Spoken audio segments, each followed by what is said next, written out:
कुंभमेळा बनावट work order प्रकरणामध्ये मोठी आर्थिक उलाढाल झाली। तनय महाजनच्या बँक खात्यामध्ये 2,72,00,000 रुपये जमा झाल्याची पोलिसांनी माहिती दिली आहे। नरेंद्र महाजननं रोख स्वरूपामध्ये 36,50,000 रुपये घेतल्याचा हा संशय आहे।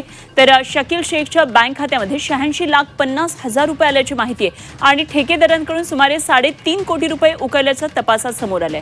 नातेवाईक आणि मित्रांच्या बँक खात्यांचा सुद्धा पैशांच्या व्यवहारासाठी वापर झालेला आहे आणि या खातेधारकांना सह आरोपी करत पोलिसांनी त्यांना अटक केली आहे। पैशांची विल्हेवाट कुठे आणि कशी लावली, पोलिसांकडून या संदर्भातला आता तपास सुरू आहे। तर संशयितांची बँक खाती गोठवण्याची प्रक्रिया सुरू झालेली आहे। रिकव्हरीवर पोलिसांचा आता भर आहे। बनावट वर्क ऑर्डर जळगावमधल्या प्रिंटिंग प्रेसमध्ये तयार केल्याचं सुद्धा या तपासामध्ये निष्पन्न झालेलं आहे। आणि या संदर्भात आणखी सविस्तर तपशील जाणून घेऊया। नाशिकमधून आमचे प्रतिनिधी सागर गायकवाड आपल्याबरोबर जोडले गेलेत। सागर, कोट्यवधींची ही रक्कम आहे बनावट वर्क ऑर्डर प्रकरणामध्ये आणि आणखी आता तपशील हळूहळू पुढे येतात। पोलिसांची कारवाई सुद्धा जोर धरताना पाहायला मिळते। काय नेमके सध्याचे तपशील आहेत? नक्कीच आपण जर बघितलं तर सिंहस्थ कुंभमेळ्याच्या पार्श्वभूमीवर शहरात कामं सुरू आहे आणि याच संदर्भात कुंभमेळ्याच्या बनावट वर्क ऑर्डरच्या प्रकरणातील आता ही मोठी मोठी आर्थिक व्यवहार जो आहे, उलाढाल आहे, ती आता समोर येताना पाहायला मिळते।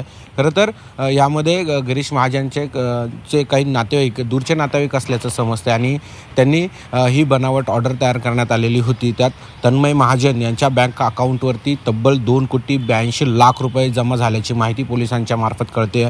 त्याचबरोबर नरेंद्र महाजन याच्याकडे रोख स्वरूपात 36,50,000 रुपयेचा घेतल्याचा संशय देखील या निमित्तानं समोर येताना पाहायला मिळते। खरं तर तपासाला वेग येताना पाहायला मिळते। पोलीस ह्या सगळ्या बनावट वर्क ऑर्डरबाबत संपूर्ण जळगाव असेल, त्याबाबत जामनेर असेल, या ठिकाणी जाऊन तपास करताना पाहायला मिळत आहेत आणि ह्या संदर्भात आता नवनवीन अपडेट येताना आता ही मोठी आर्थिक उलाढाल देखील समोर येताना पाहायला मिळते।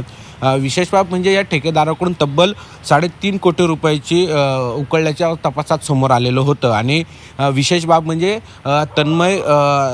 तनय महाजन असेल किंवा शकील शेख असेल, या सगळ्यांच्या मित्र असेल, नातेवाईक असेल, यांच्या खात्यांची देखील तपासणी आता पोलीस करणार आहे।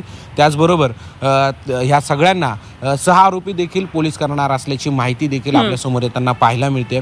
सध्या या सगळ्या तपासामध्ये ह्या तनय असेल किंवा शकील शेख असेल, या सगळ्यांनी ह्या पैशांची कुठे विल्हेवाट लावलेली होती आणि हे पैसे कुठे कुठे ठेवण्यात आले होते, या सगळ्यांचा तपास आता पोलीस करताना पाहायला मिळतात।